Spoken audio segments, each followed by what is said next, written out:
¿Qué tal? Hoy estamos con Gustavo Valle en estas conversaciones de Equidistancias. Como ustedes saben, Equidistancias trabaja con escritores que escriben afuera y uno de los principales objetivos que tenemos, una de las ideas que realmente nos interesa mucho es tratar de entender qué significa escribir afuera para los autores migrantes. No nos interesa esto desde una perspectiva teórica o abstracta, sino entender efectivamente cómo ha sido la trayectoria, el recorrido, los límites o las posibilidades que le ha dado a cada uno de estos escritores el vivir afuera y el sentarse a escribir afuera. Y hoy me parece que puede ser muy interesante con Gustavo porque además de ser un escritor inmigrante que ha trabajado el ensayo, la narrativa y la poesía, el tema de la inmigración y el tema de escribir afuera ha estado presente explícitamente en buena parte de su obra. Eh, ha, ha escrito, entiendo, viviendo en Madrid y ha escrito también viviendo acá en Buenos Aires, donde vive hace casi 20 años, si no me equivoco. Hola Gustavo, ¿qué tal? Bienvenido. ¿Qué tal, Andrés? Muchas gracias por la invitación. Bueno, déjame empezar con esta introducción con algo que me parece que es muy lindo. Eh, en El País del Escritor, que es un libro muy hermoso, como para empezar, para meternos en el agua, haces una pregunta muy interesante que la hace César Pavese, que la pregunta ¿es posible que a los 40 años y habiendo visto tanto mundo, todavía no sepa cuál es mi país? Sin duda sos una persona que está interesado por esto, y no solamente estás interesado, sino que la tratás de responder en forma muy humilde, muy sencilla, y decís, y sin ánimo de dar lecciones, creo que el país del escritor es simplemente el lugar donde se escribe. Está clarísimo que eh, el lugar desde donde se escribe es un tema muy relevante en tu obra y hay muchas dimensiones. Espero que podamos hablar de varias de ellas. Déjame empezar por un lugar que a mí me interesa mucho, que es lo que vos llamás el contrabando lingüístico. ¿Sí? Eh, Al vivir en Buenos Aires fuiste viendo cómo tu lenguaje iba cambiando, estabas dispuesto a aceptar algunos cambios en vocabulario, en léxico, pero no estabas dispuesto a ceder con del tú, pasarte al museo. Sin embargo, entiendo que en algún momento eso ocurrió. Me gustaría que empecemos a hablar de cómo describís que fuiste transitando ese itinerario, ese cambio, y sobre todo cómo eso afectó a tu forma de escribir. Bueno, primero menciono algo en relación a ese libro, que es un libro que, bueno, a mí me gusta particularmente mucho también. Es un librito, no es un libro muy breve, pero que tiene una característica que es muy curiosa, ¿no? Que es un libro publicado en una colección llamada, ¿cómo es? Colección, no, Exposición de la Nueva Narrativa Rioplatense. Eh, a mí siempre me llamó mucho la atención que me incluyeran en una colección de narrativa rioplatense, siendo yo un caribeño, ¿no? Y lo interpreté como un gesto de mucha generosidad de parte de mis amigos argentinos, ¿no? Y me sentí como muy honrado, muy integrado, ¿no? Fue algo que me parece un gesto muy lindo que lo viví con mucha alegría, ¿no? Entonces ya ese libro parte de una semilla muy interesante, ¿no? Forma parte de una colección de literatura rioplatense donde yo por muchísimos motivos no pertenezco, ¿no? Entonces soy una especie de sapo de otro pozo metido en esa colección, ¿no? Ahora, todo lo que es el tema vinculado a la emigración y a mi estar afuera, yo lo vengo trabajando desde antes de escribir. Yo creo que desde antes de leer y de saber leer y escribir. Es decir, yo vengo de una familia migrante a su vez, ¿no? Si bien yo nací en Venezuela, mis padres no eran venezolanos o no lo son. Y viví como una persona y me desarrollé y me crié en Venezuela como una persona que vivía en una familia de extranjeros, ¿no? Eso tuvo un impacto a lo largo de mi vida, bueno, desde lo cultural, desde lo gastronómico, desde el léxico, desde la sensibilidad, muchas cosas, ¿no? Que probablemente me hicieron o me prepararon el territorio o el terreno o me hicieron un poco más fácil todo lo que fue luego en mi etapa adulta, tomar un avión e irme, por ejemplo, a Madrid, como lo mencionaste, a estudiar en la Universidad Complutense y después venir a Buenos Aires. Con esto quiero decir que el tema como de la extranjería es algo que yo lo llevo como en mi ADN, ¿no? Eh, y que de alguna manera al venir a Buenos Aires o al irme a Madrid, yo lo que estaba era repitiendo un poco la historia de mis propios padres, ¿no? Ahora, ¿cómo impacta eso en la escritura o en la literatura? Siempre es una pregunta muy, muy difícil de responder, ¿no? Eh, yo la verdad no lo sé. Es decir, yo no sé exactamente cómo eso puede impactar en la sintaxis, en el léxico o en la morfología del fraseo que uno utiliza para la escritura. Debe haber rastros y para eso los especialistas, me imagino, se pondrán una lupa y determinarán y detectarán eso. Lo que yo sí creo es que lo que cambia es la sensibilidad. ¿Ok? Hay un cambio de sensibilidad que tampoco es fácil de rastrear, ¿no? ¿Por qué? Porque si no pensamos que cambia la sensibilidad cuando nos trasladamos de un lugar a otro, es como partir de la premisa de que uno es inalterable, ¿no? Y de que uno tiene una especie como de esencia que no puede ser modificada o con el paso del tiempo o con los movimientos geográficos y territoriales, ¿no? Partir de esa premisa me parecería absurdo, ¿no? Entonces yo parto del principio de que sí me ha modificado algo. Eh, ¿Qué exactamente en mi obra? Bueno, ya es un poco más difícil de determinarlo, pero sí en mi sensibilidad y en mi manera a ver, ¿qué es la sensibilidad? La sensibilidad es la manera de percibir el mundo e interpretarlo. Bueno, esas antenas que me permiten acercarme y ser un lector de lo que está alrededor mío, han sufrido modificaciones. Han sufrido modificaciones. Ahora, las personas que se quedan en su país de origen y nunca salen, esta es una pregunta espejo. ¿Acaso no sufren también modificaciones en su sensibilidad? Sin duda que sí, sin duda que sí. Es decir, a mí a veces cuando me hacen la pregunta de qué sentís vos o cómo ha afectado en tu escritura y en tu trabajo literario el estar afuera, a veces se me ocurre también preguntar eh, a una persona que nunca ha salido de su país, eh, ¿cómo sentís y qué incidencia tiene en tu obra el hecho de nunca haber salido de tu país? ¿No? Este, ¿Por qué? Porque yo que provengo de una zona, digamos, culturalmente marginada, ¿no? Venezuela, el Caribe, no son territorios que forman parte de los cánones internacionales. Entonces nos hemos acostumbrado a percibir y a alimentarnos de lo extranjero. Eh, Durante toda mi formación, y yo creo que a un lector argentino también le va a pasar eso, eh, nos hemos acostumbrado a leer traducciones, a leer obras de autores de otros países. No somos los latinoamericanos en términos generales lectores endogámicos. Somos lectores que están, eh, em, ¿cómo se diría? Sí, interesados y permeados permanentemente por lo que en general Occidente nos trae a través de traducciones o no. Entonces, eso también facilita un poco el tema, ¿no? Eh, Habías comentado algo en términos de las apropiaciones lingüísticas propias de los movimientos migratorios, ¿no? Y yo creo que ahí también habría que establecer como una diferencia, ¿no?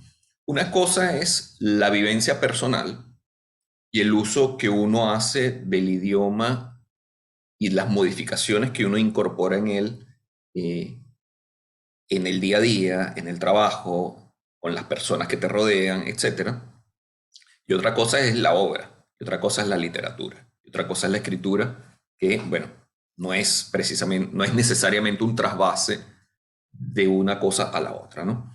Eh, a ver, con esto quiero decir lo siguiente: si yo sitúo una escena en, en Caracas, por ejemplo, y uno de sus personajes es caraqueño, bueno, yo voy a hacer todo lo posible para que esa Caracas se vea como Caracas y que ese personaje caraqueño hable como un caraqueño. Lo mismo me va a ocurrir si se me ocurre algún día incorporar a un personaje vietnamita. Bueno, voy a tener que hacer el mayor de mis esfuerzos posible para que ese vietnamita sea lo más verosímil posible, ¿no? Y que ese vietnamita trate o intente hablar de la forma más parecida como hablan los vietnamitas. Entonces también tiene que ver con el proyecto que uno está llevando a cabo. Si yo estoy escribiendo una novela en Buenos Aires y el personaje es un venezolano en Buenos Aires, que está en el tránsito de la apropiación cultural nueva, bueno, ese personaje va a tener ciertas características lingüísticas y lexicales. Pero si ese personaje venezolano en Buenos Aires se hace amigo de un porteño, bueno, yo voy a tener que hacer todo el esfuerzo para que ese porteño hable como un porteño, ¿no? Eh, entonces yo creo que tiene que ver con cómo el escritor también asume qué tipo de proyecto tiene adelante. Porque uno, al menos en la narrativa, le cede la voz a los personajes. Son los personajes los que hablan y los que construyen su obra por sí mismos.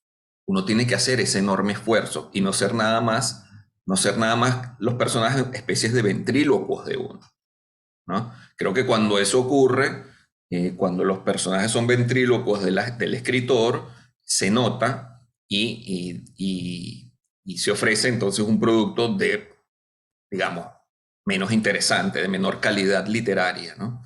Eh, entonces, bueno, no sé, eso quería comentar desde el punto de vista del uso lexical. Yo recuerdo haber entrevistado hace algunos años a Juan José Saer en Madrid, y él me comentó algo que yo siempre traigo a colación con respecto a esto, porque yo le pregunté a él cómo hacía para escribir todas sus novelas, porque toda su obra está eh, escenificada en Santa Fe, en la zona de los ríos, y todos sus personajes son oriundos de la misma zona, y todos los personajes hablan como hablan los de allá, ¿no?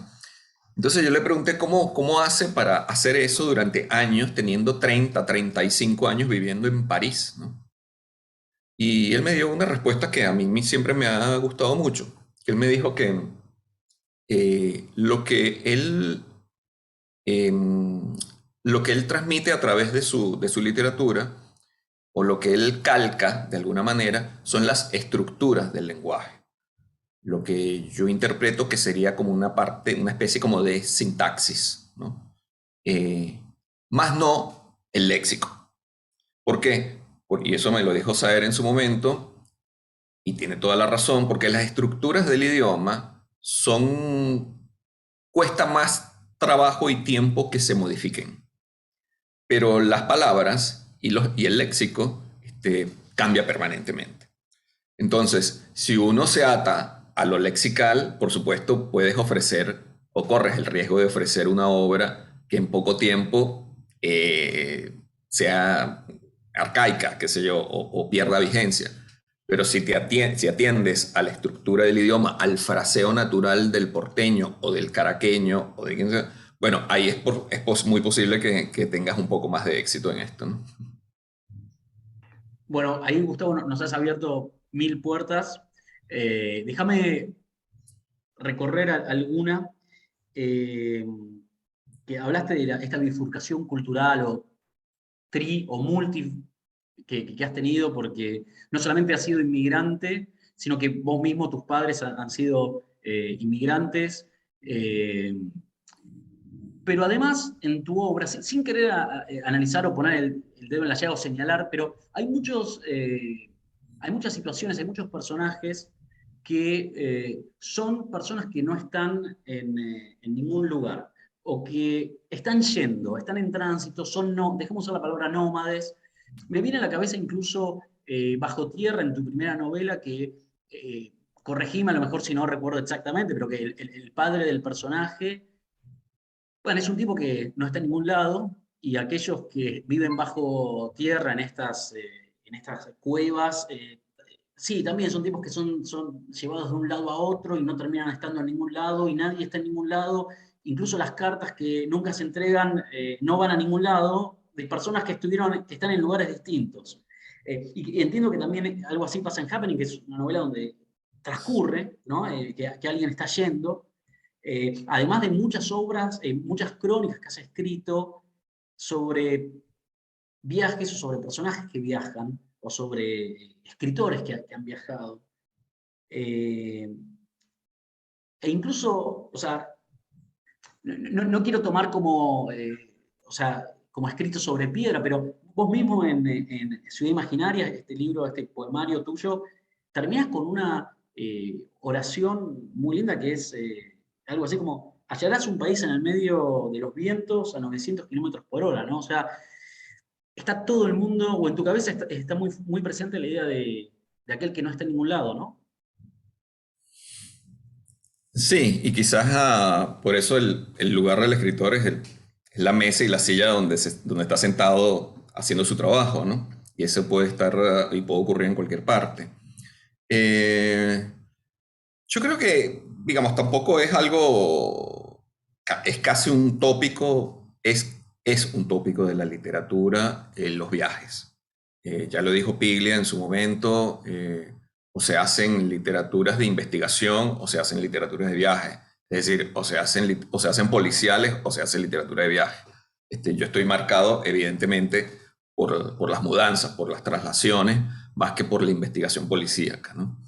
Eh, eh, pero es algo que, insisto, es como un tópico literario, lo viene trabajando, bueno, desde la antigua Roma, no sé, Ovidio ya escribió sus epístolas ex Ponto o Tristia, que son la base de la literatura y del tópico del exilio, ¿no? Cuando Ovidio lo mandan allá a los confines del Imperio Romano y comienza a escribir esas cartas todas melancólicas con respecto a la Roma que lo obligaron a abandonar, ¿no?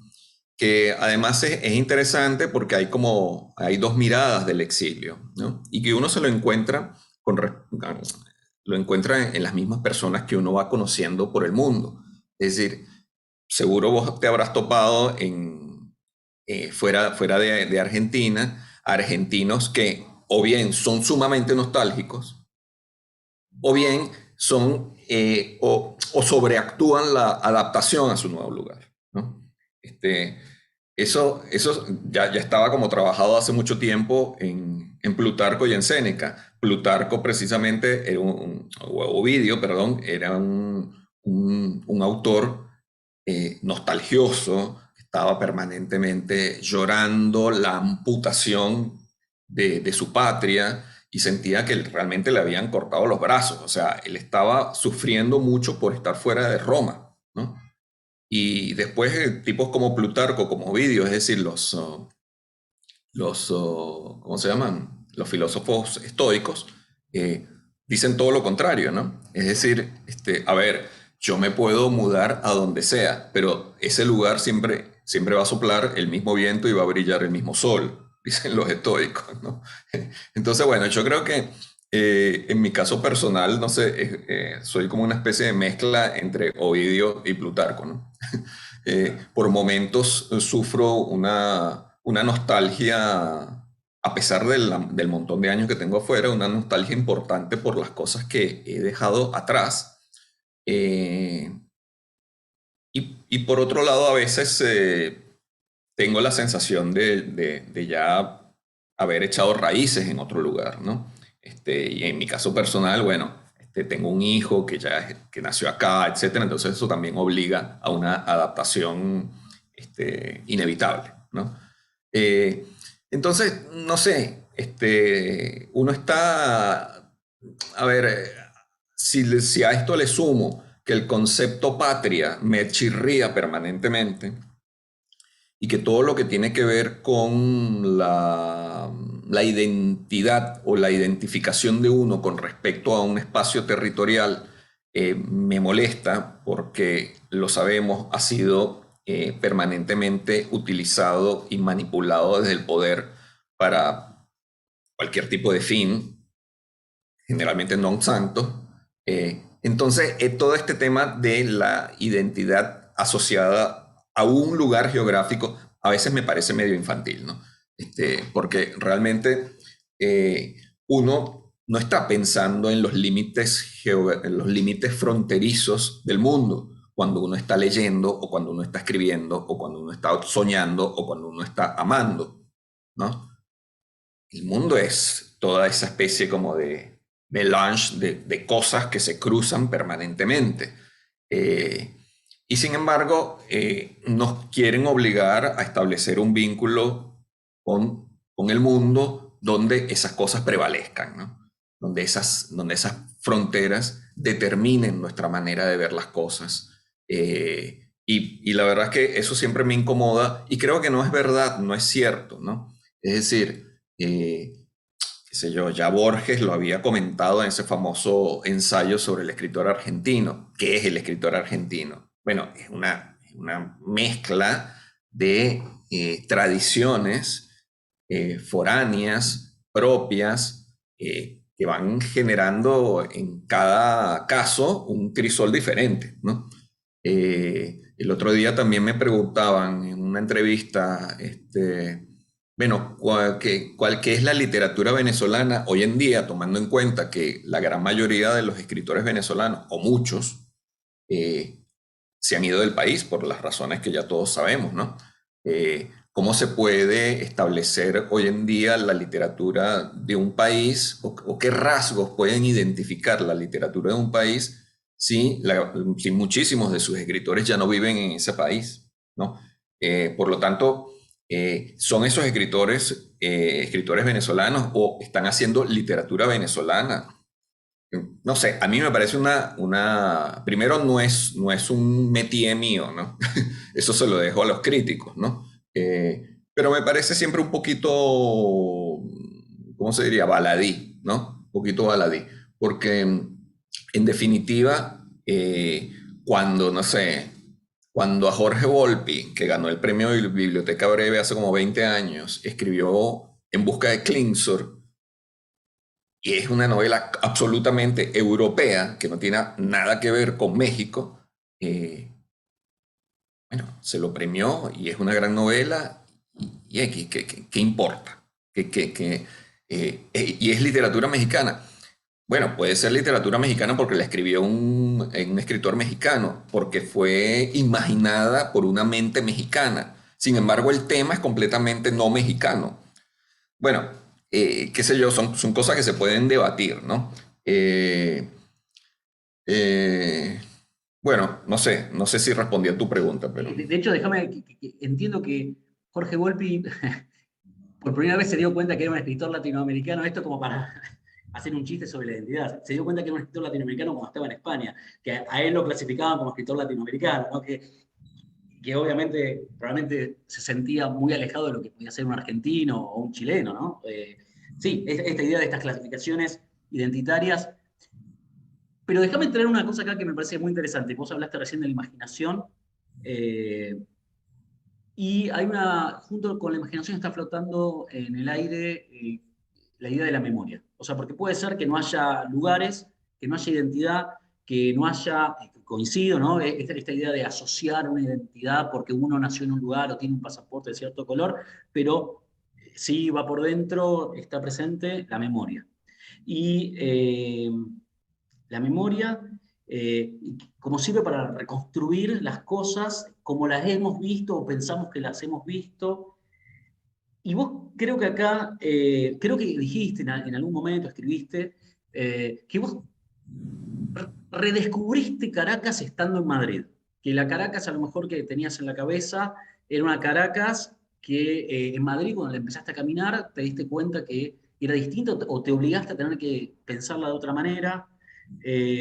Incluso hay una imagen muy linda que creo que cuando vivías en Madrid ibas a la biblioteca del AESI, creo que es, ¿no? Ahí eh, en la plaza de, sí, ahí atrás de Moncloa, Sí, sí.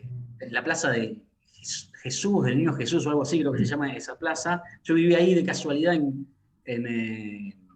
ahora se me escapa el nombre, pero viví ahí, ya se me va a acordar, y que mirabas un mapa y mirabas a Venezuela y te parecía que era distinto al Venezuela que vos tenías en la cabeza. Incluso Sea Bermúdez se llamaba la calle, Sea Bermúdez, ahí que termina ahí en esa rotonda. Y además, eh, y en Ciudad Imaginaria, creo, entiendo que en el poema Caracas, incluso termina ya de todo diciendo, bueno, ¿Caracas existe o es una idea? Entonces, ¿me contas un poquito esto, cómo la memoria o cómo la distorsión de la memoria o la distorsión del lugar que juega con la memoria en esto de reconstruir aquello que quedó en algún lado? Eh, bueno, yo a medida que veo que va pasando el tiempo, le cobra en mí muchísimo más importancia la memoria, ¿no?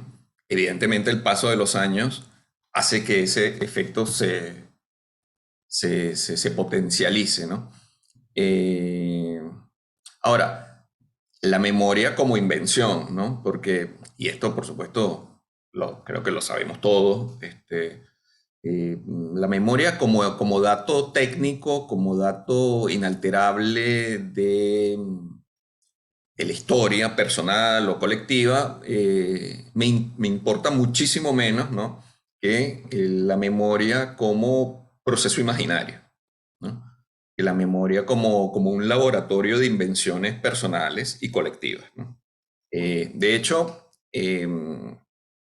creo que lo interesante de tener una memoria, a ver, rehago la idea. Pienso que cuando uno cuenta con recuerdos vinculados a su país, a su infancia o a su juventud, este, son recuerdos engañosamente personales, porque son recuerdos que vienen completamente contaminados por las memorias, por la memoria colectiva que rodean a la persona en ese momento. Es decir, la memoria personal de uno es una mezcla de memoria íntima con memoria colectiva. ¿Ok?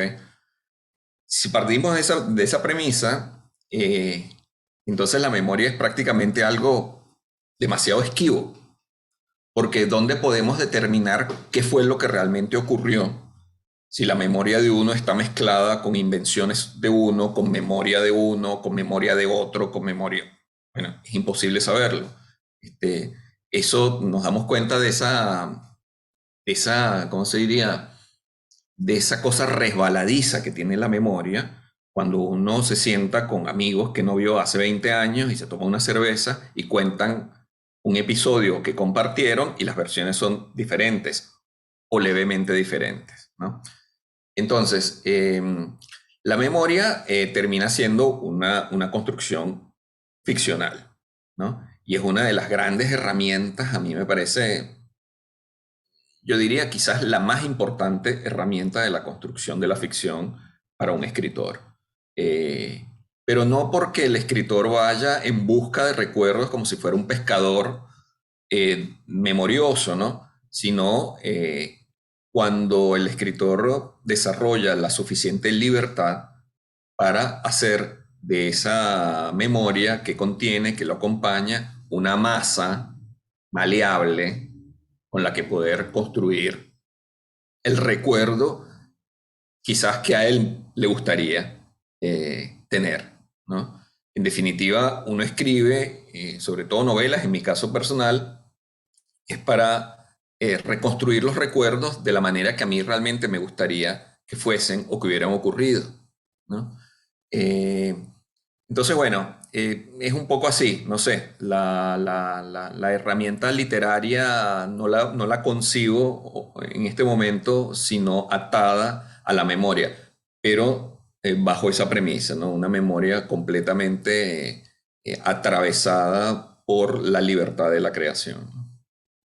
Hay un tema que me parece muy interesante que es los límites que uno se impone o que la realidad le impone a la temática, a la idea de ser un inmigrante. Déjame ser más claro, eh, porque me gustó mucho esta historia de las empanadas salteñas que contás, que a lo mejor fue escrito hace muchos años, pero creo que es muy linda, que esencialmente las empanadas salteñas que tu padre, por ser boliviano, las reconocía como bolivianas, pero estaban en Venezuela, pero nadie las comía, solamente algunos, y te tocaba tomarlas en circunstancias muy especiales. Y después, justo cuando volviste a Argentina, tu hijo esas empanadas no eran ni bolivianas, eran ni venezolanas, y para vos eran todo esto y iban marcando el ritmo de tu vida casi, porque de tu padre a sus propias inmigraciones, las tuyas, etcétera, hasta que le preguntaste a tu hijo, jugando con él, ¿no? O sea, estas empanadas son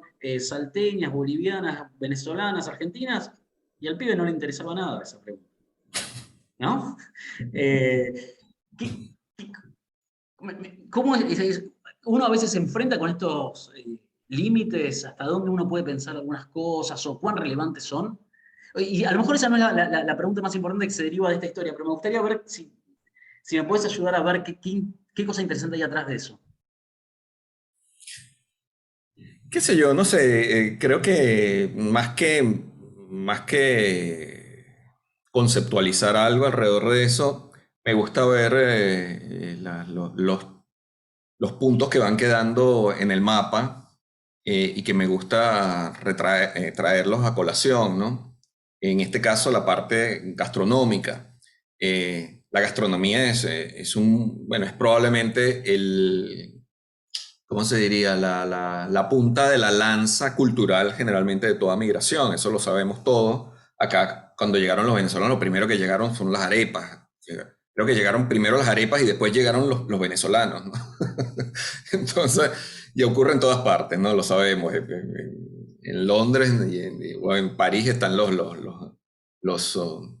shawarmas. Entonces, está todo minado por el aspecto gastronómico. En mi caso personal fue muy curioso porque mi madre es nacida en Nicaragua, pero antes de ellos ir a Venezuela y antes de nacer yo, vivieron años en Estados Unidos, en Nueva York, en New Jersey, en Los Ángeles y después en Puerto Rico. Y tenía una idea de ir a Brasil a vivir definitivamente, pero en el interín, bueno, le surgieron a mis padres propuestas laborales en Venezuela y ese fue el motivo por el que se quedó. Es decir, la llegada a Venezuela fue completamente circunstancial y azarosa, estaba fuera de los planes, ¿no? Entonces, ¿qué es lo que pasa cuando llegan estos dos inmigrantes, que además son unos inmigrantes rarísimos? En Venezuela, yo creo que no había un solo boliviano ni había una sola nicaragüense en esa época. Y creo que todavía tampoco. O sea, ¿no? Es un tipo de inmigración muy poco común, ¿no? Pero en ese momento a Venezuela llegaba mucha gente de diferentes partes de la región, porque bueno, era el momento de la potencia económica venezolana. Entonces, ¿qué me ocurre a mí? Yo no me doy cuenta en ese momento, me doy cuenta ya de grande. Incluso yo creo que en Madrid, ¿no? Porque uno tiene que salir del epicentro para poder observarlo mejor, ¿no? Eh, bueno, que yo no comía arepas de niño, evidentemente. O sea, yo era un niño venezolano, rodeado de venezolanos, pero a mí las arepas, yo no las llegué a probar en casa al menos, sino ya, no sé, cuando mi mamá paralelamente iba incorporando elementos gastronómicos de la cultura venezolana a la cocina. Estoy hablando a los 17, a los 18 años, probablemente más adelante, aparece una primera arepa hecha por mi mamá en casa. Bueno, se comían cosas que traía mi mamá de Argentina, de Nicaragua, que habían sido heredadas de su abuela o de su mamá, o se comían las empanadas salteñas que había traído culturalmente mi padre.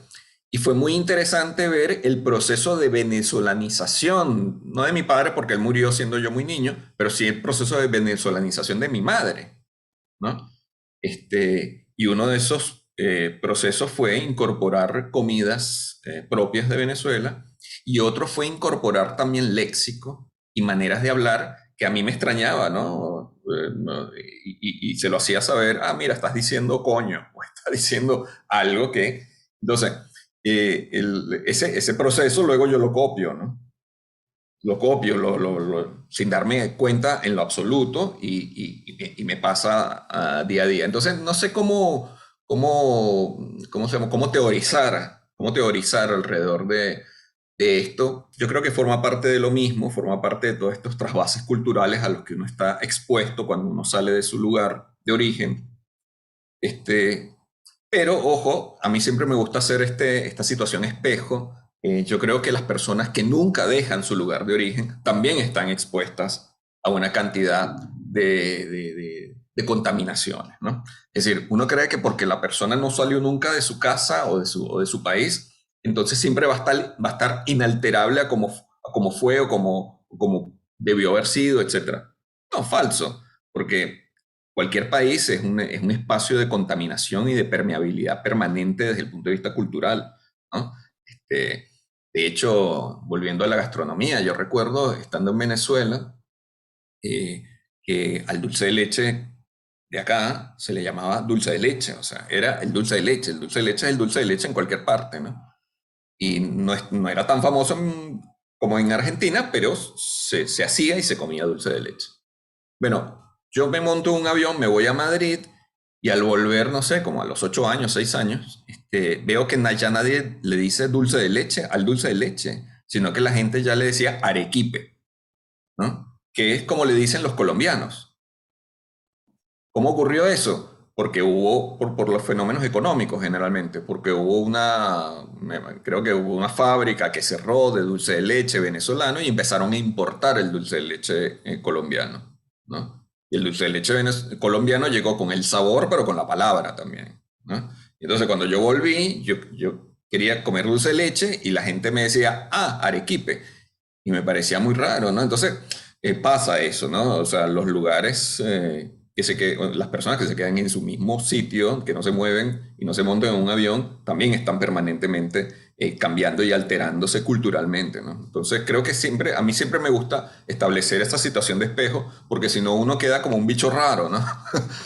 Como que a nada más a uno le ocurren estas cosas y me parece que no están así, ¿no?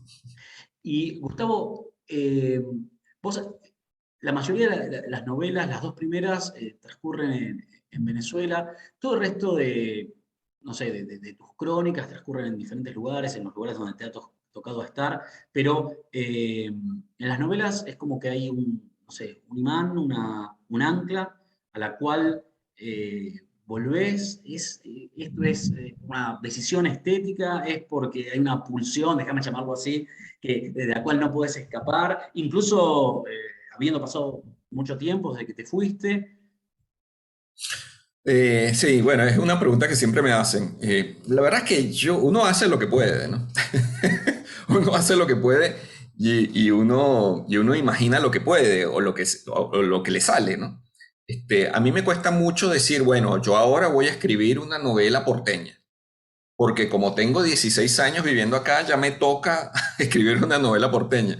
Pero no sé, creo que la creación pasa por otros caminos, ¿no? Yo suelo ser como muy, a ver, muy obediente de mi intuición, ¿no? Eh, si mi intuición o mi imaginación o mis sueños o mis pulsiones, como las llamaste, en algún momento me tiran imágenes y personajes que están acá en esta ciudad, ten la seguridad que los voy a seguir hasta el final. Mientras eso no ocurra y mientras la imaginación y la pulsión y las imágenes y los sueños provengan de Caracas o de Venezuela, enfilaré los esfuerzos para allá. Entonces, no sé, quizás por eso fue que le hice la pregunta a Juan José Saer, ¿no? Porque probablemente me sentía muy identificado con el tipo de trabajo que hacía a pesar de la distancia y a pesar de los muchos años estando fuera del lugar donde él depositaba su trabajo y su imaginación. Ahora, sí, desde el punto de vista de mi voluntad, ya no de lo que me nace o perdón, de lo que imagino o lo que me invade. Sí, me gustaría hacer algo que no estuviese situado en mi país de origen.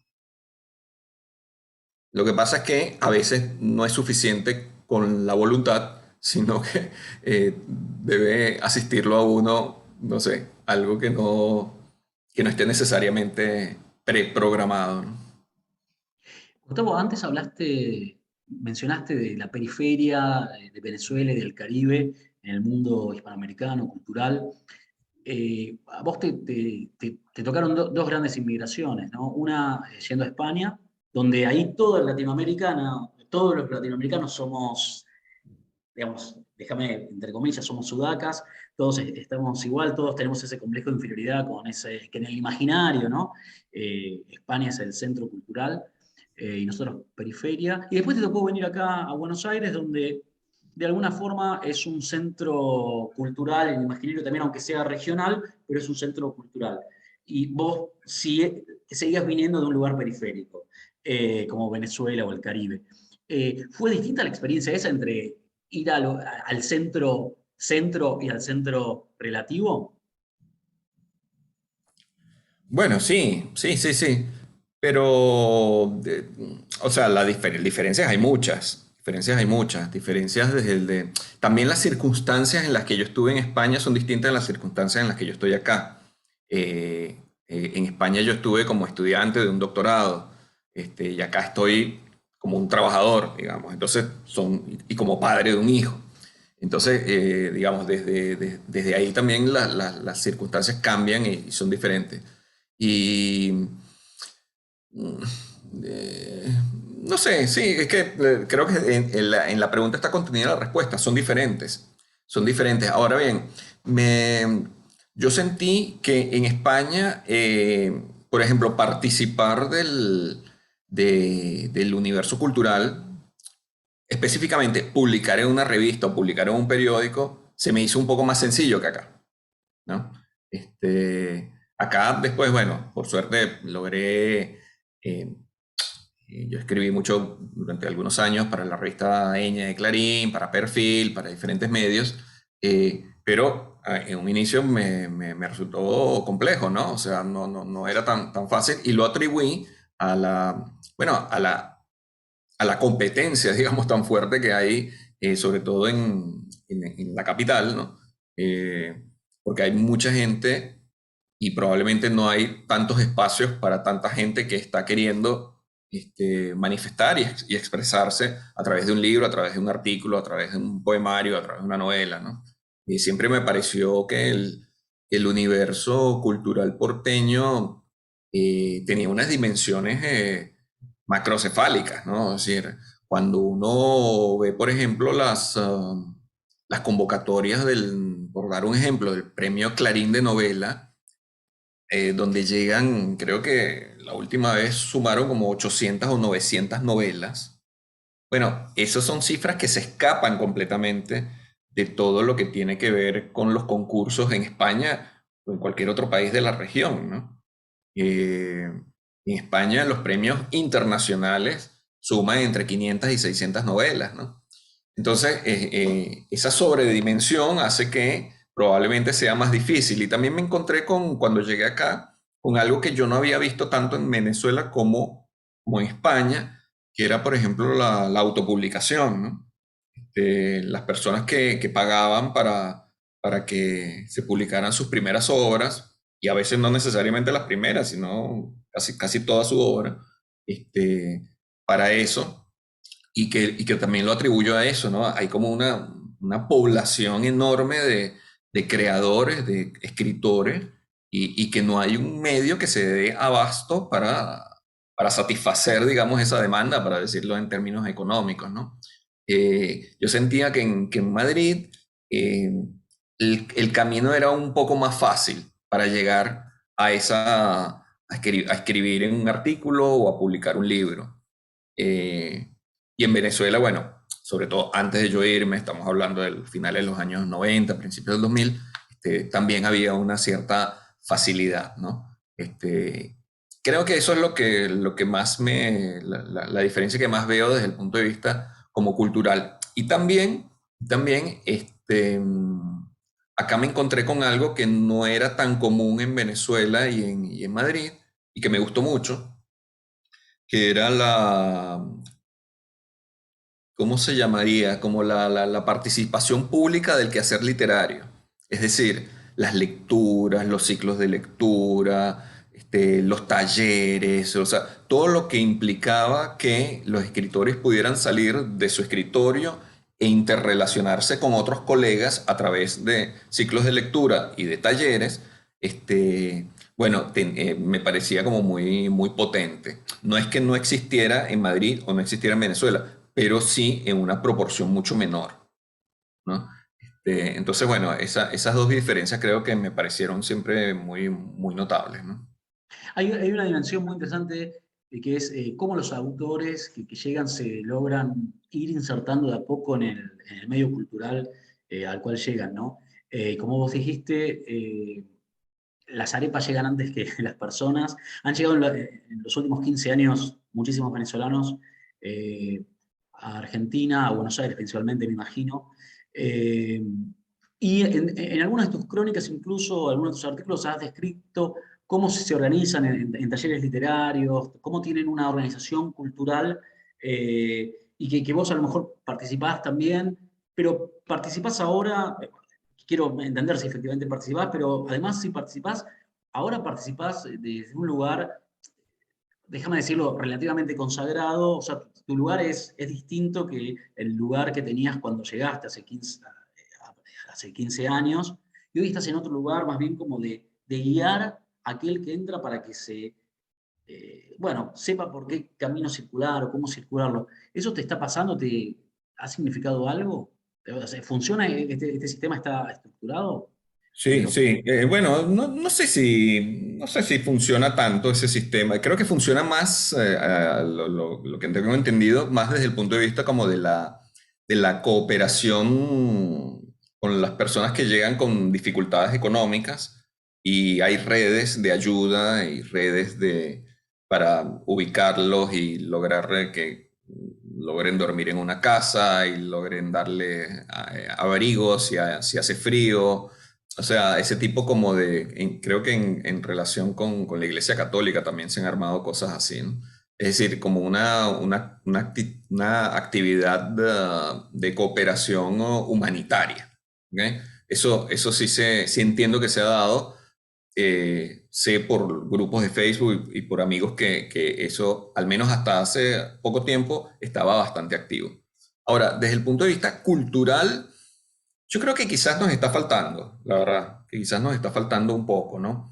El problema con la inmigración es que, y vos lo habrás sabido como experiencia personal, es que el migrante, salvo que haya logrado como un espacio de tranquilidad, sobre todo económica, pasa durante mucho tiempo o durante unos buenos primeros años, sumergido en las angustias por sobrevivir, ¿no? Entonces, eso hace y conozco casos, que personas que estaban construyendo una obra, por ejemplo, llegan acá, y la necesidad, pues, de trabajar y de llevar comida a sus hijos, etcétera, y todo esto hace que inviertan tanto tiempo en eso que él comienza a restarle espacio a su trabajo creativo. Y me he visto con gente que lamentablemente lo ha vivido de esa manera, ¿no? Entonces, pero lo que no quiere decir que una agrupación o un espacio de intercambio sea reparador para eso. Después, sí, desde hace tiempo, bueno, a mí me llaman, me escriben, amigos, pero también amigos de amigos, del primo, o sea, gente que realmente yo no conozco en lo absoluto, y me llaman y me preguntan que están acá, que les gustaría ver cómo es esto, la cosa ya está muy difícil, que me orientes, y yo siempre con todo gusto me tomo un café con esas personas y en la medida de mis posibilidades los ayudo. Y no por hacerme el generoso, sino que yo estoy copiando exactamente lo que hacía mi papá, porque en Venezuela mi papá hacía exactamente lo mismo. Yo recuerdo de niño él siempre estaba ayudando a un boliviano que venía, que en Bolivia, viste, así como en Argentina también estaban las dictaduras y todo esto, entonces huían de las dictaduras, llegaban allá con una mano adelante, otra atrás. Mi padre ya estaba establecido económicamente, entonces les daba o les ofrecía o les ayudaba en algo, ¿no? Entonces, siempre yo estoy como abierto a eso, ¿no? Eso. Me refería, Gustavo, más bien en la parte de escritura, en la parte como de guiar en la carrera literaria o en... Bueno, si se me solicita, yo lo puedo hacer, ¿no? Dependiendo también de la envergadura de eso, ¿no? Porque, bueno, leer una novela y dar una opinión y hacer correcciones, bueno, es un trabajo también, ¿no? Que implica tiempo. Pero sí, yo ya no los hago, pero yo hice muchos talleres literarios ya hace algún tiempo y por esos talleres pasaron personas, no nada más venezolanos, pero muchos venezolanos que incluso tuvieron su primera formación literaria ahí, ¿no? Y después terminamos siendo amigos y hoy en día algunos de ellos son escritores con algunos libros publicados y yo les he presentado sus libros o he escrito reseñas sobre esos libros. Entonces, sí, en ese sentido sí es cierto que me mantengo como vinculado, pero no necesariamente es como un territorio amplio de creadores, o sea, son grupos más o menos reducidos de personas que son amigos con los que intercambiamos libros o si surge, como dije antes, una presentación o la escritura de una reseña, yo con todo gusto lo hago, claro que sí. Y Gustavo, ya para terminar y no robarte más tiempo, creo que uno de los capítulos del País del Escritor se llama La escritura como laboratorio de extranjería. ¿Sí? Han pasado muchos años desde que escribiste eso. Vos ahora sos un tipo ya establecido en Argentina, con muchos años acá, con una vida afianzada, a lo mejor con raíces. Eh, ¿Seguís pensando igual después de tanto tiempo? Que ya no sos un inmigrante recién llegado que está viendo dónde va, sino que, bueno, ya está establecido hace década y media. Bueno, no, claro, sí, sí, sí. O sea, no me siento un inmigrante recién llegado, pero yo siempre me sentí un extranjero, incluso estando en Venezuela. Yo recuerdo hace muchos años el gran poeta Eugenio Montejo, muy poco tiempo antes de morir, yo me tomé un café con él y me dijo algo que a mí siempre se me quedó muy grabado. Él me dijo, eh, las personas, algo así como que asociaba, digo, la actitud de la extranjería o el asumirse extranjero con la lucidez. ¿Ok? ¿Por qué? Porque es la persona que está siempre mirando algo desde cierto lugar. No necesariamente está subsumido o formando parte de una especie como de mezcla que se está elaborando. Quizás lo estoy diciendo mal, pero en todo caso, esa experiencia del extranjero, de sentirse en la periferia, de sentir que no perteneces, eh, no es algo que a mí me ocurre, no, o me ocurriera en Madrid o me ocurriera en Argentina. Es algo que me ocurría también en Venezuela, que yo sentía que había algo que no me cerraba, que había algo que no me... Entonces, en definitiva, de pronto soy una especie como de gran, así como la gente que envidia a los que tienen fe y creen en Dios, los ateos que envidian a los... Bueno, yo debo ser como una especie de persona que envidia a quienes se sienten parte de una nación y de una patria, ¿no? Y por eso entonces estoy siempre dirigiendo mis misiles contra eso, ¿no? Pero, pero sí, o sea, obviamente una cosa es ser un inmigrante recién llegado y otra cosa es ser un inmigrante ya establecido. Pero la extranjería y la condición de extranjero permanece. no me parece que esté mal, ¿no? Me parece que genera un permanente estado de alerta en la persona. Estás siempre como espabilado, no te quedas dormido, ¿no? Eso me parece que es interesante. Así que no, ha cambiado porque las circunstancias, sobre todo económicas, cambian. Cuando uno está recién llegado, uno está muy angustiado, está lleno de emergencias, la vida es una urgencia permanentemente. Pero cuando esa etapa pasa, ya estás instalado y puedes vivir de una forma un poco más a gusto, lo que no quiere decir que no sigas siendo un extranjero.